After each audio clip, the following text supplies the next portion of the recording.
Assalamualaikum warahmatullahi wabarakatuh. Kami dari kelompok 4 akan mempresentasikan tentang backlisting dan perancar.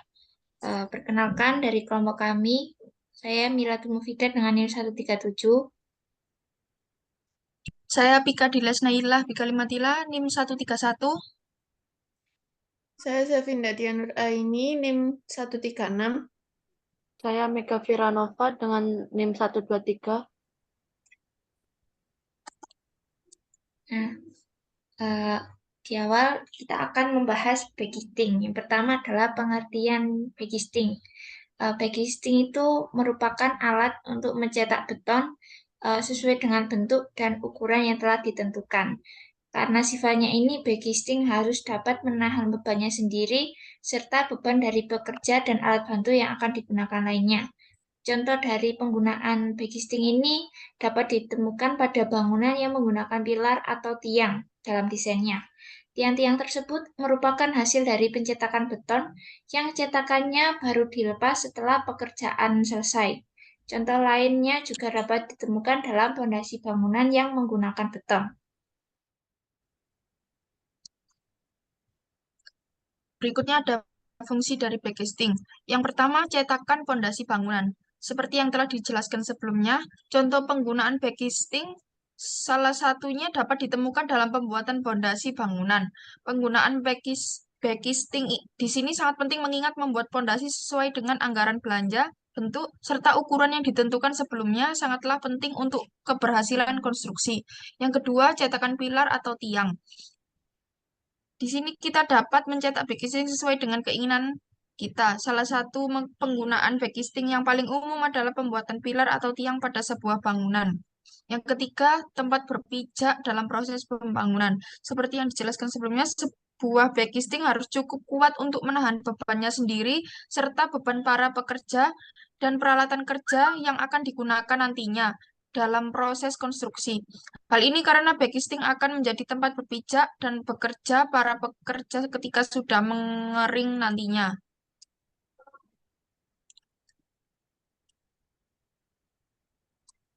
Jenis-jenis backlisting. Yang pertama, kayu atau tradisional. Jenis backlisting yang satu ini terbuat dari material kayu yang terbaik yang bisa menahan beban konstruksi. Penggunaannya pun hanya bisa dipakai satu kali. Cara menggunakannya dengan memasang dan membongkar bagian struktur yang akan dikerjakan. Hanya perlu melepas bagian-bagian backlisting satu persatu setelah beton mencapai kekuatan yang cukup. Yang kedua ada knockdown atau plat besi. Jenis yang satu ini pada dasarnya terbuat dari plat baja dan besi hollow. Dengan menggunakannya, konstruksi akan lebih awet dan tahan lama.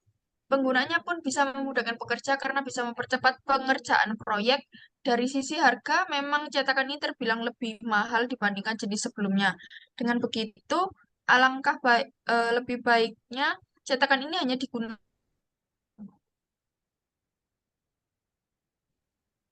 digunakan berulang kali.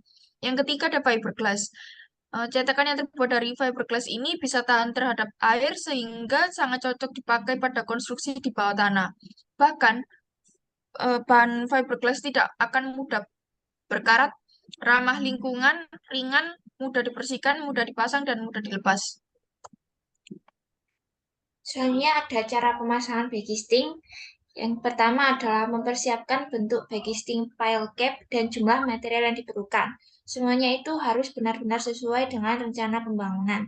Yang kedua, yaitu memberikan tanda di bagian dasar cetakan yang telah dicor. Selanjutnya, yaitu membuat pedoman as dengan cara membuat tanda as kolom. Selanjutnya, memasang scaffolding pada cetakan sesuai dengan pedoman penggunaan.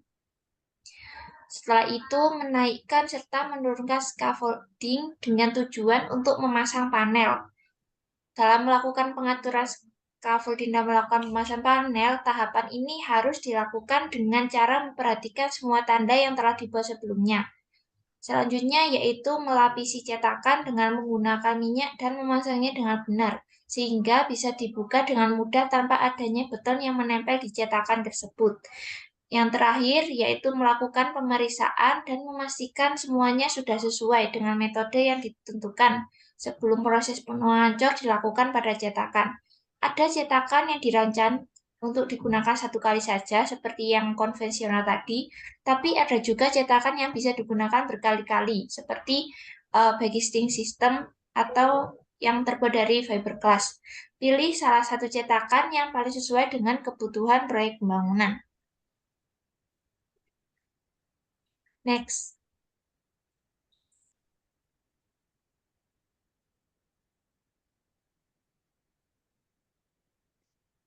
Next.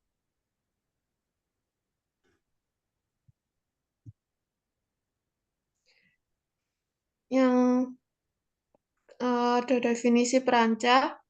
Perancah adalah bangunan peralatan yang dibuat untuk sementara dan digunakan sebagai penyangga tenaga kerja, bahan-bahan dan alat-alat pada pekerjaan konstruksi bangunan. Perancah juga bisa disebut sebagai alat bantu konstruksi pada pekerjaan bangunan gedung. Alat ini dibuat apabila pekerjaan bangunan gedung sudah mencapai ketinggian 2 meter dan tidak dapat dijangkau oleh pekerja.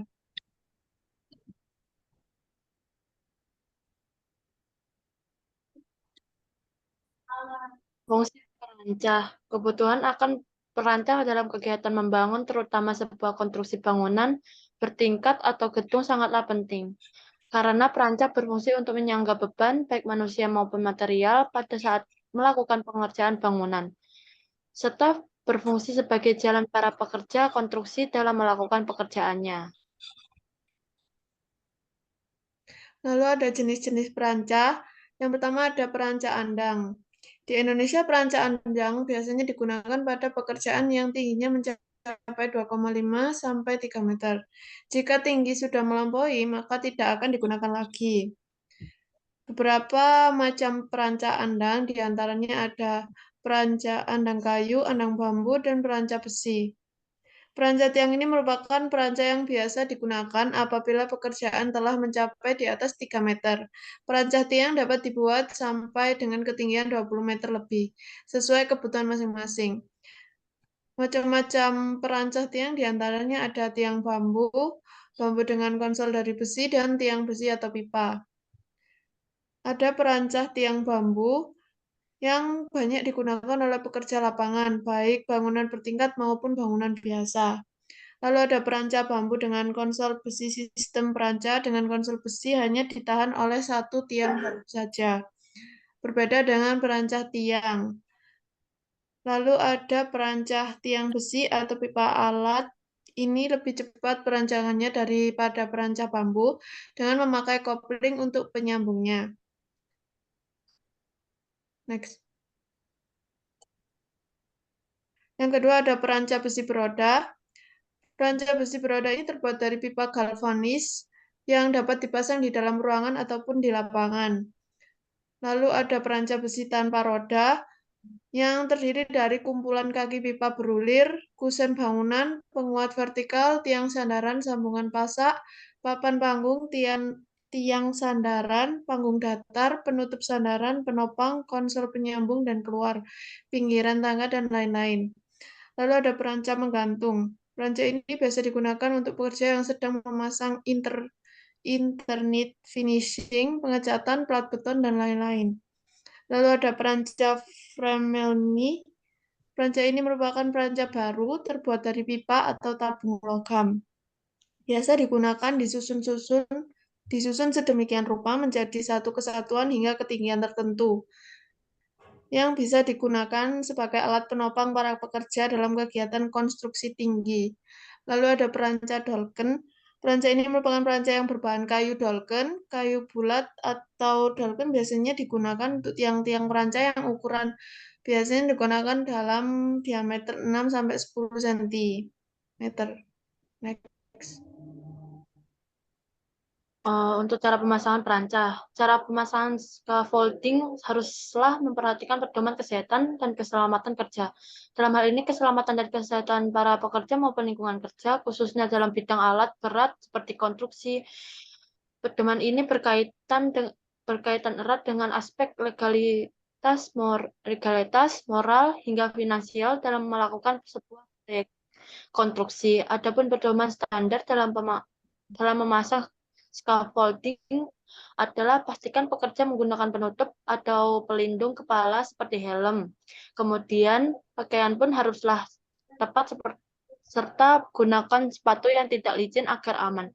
Selain itu, perhatikan juga kondisi peralatan yang akan dipasang serta aspek keamanan lainnya dalam menjamin keselamatan para pekerja. Bila hal ini sudah dijalankan dengan baik, maka mulailah pemasangan scaffolding.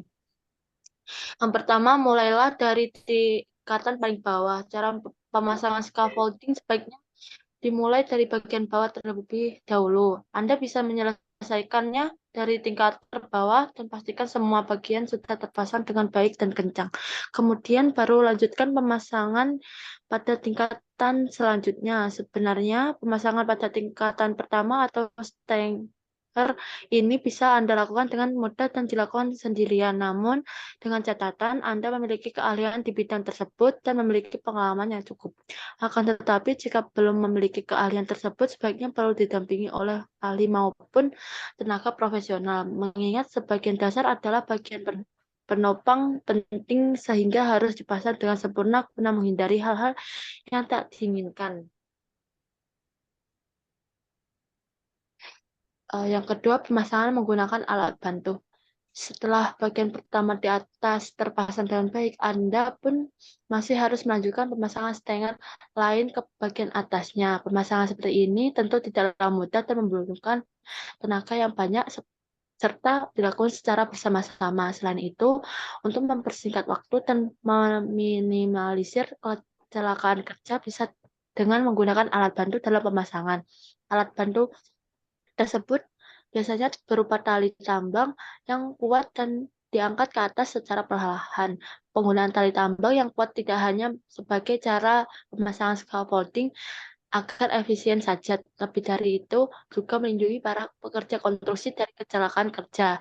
Yang ketiga, pemasangan dengan pipa. Kemudian, cara merakit scaffolding selanjutnya bisa dengan menggunakan pipa penunjang. Fungsinya tidak lain untuk mengikat stenger di bagian bangunan yang sedang dikerjakan. Bila Anda memilih cara ini, beberapa hal yang penting diperhatikan adalah gunakanlah pipa yang sama mulai awal hingga akhir pengerjaan pemasangan. Berikutnya adalah perhatikan selalu bagian pipa tersebut sebab jika kurang terawat atau keropos tentu saja ini akan berbahaya.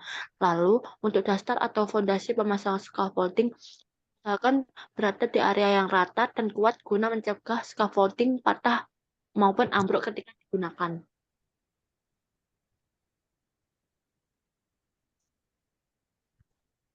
Keempat, pemasangan pada ketinggian. Cara pemasangan scaffolding pada ketinggian agaknya nampak sedikit berbeda, sebab tingkat keamanan untuk scaffolding yang ada di tempat tinggi perlu benar-benar diperhatikan guna menjaga keselamatan pekerja. Salah satunya adalah ketika melepaskan maupun mengangkat material.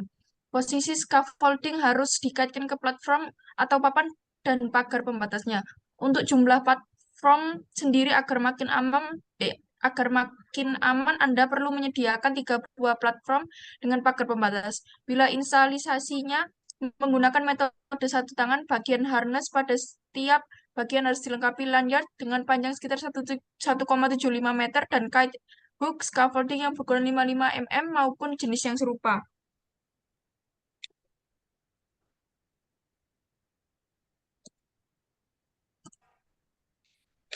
Sekian presentasi dari kami. Apabila ada salah kata, mohon dimaafkan. Wassalamualaikum warahmatullahi wabarakatuh.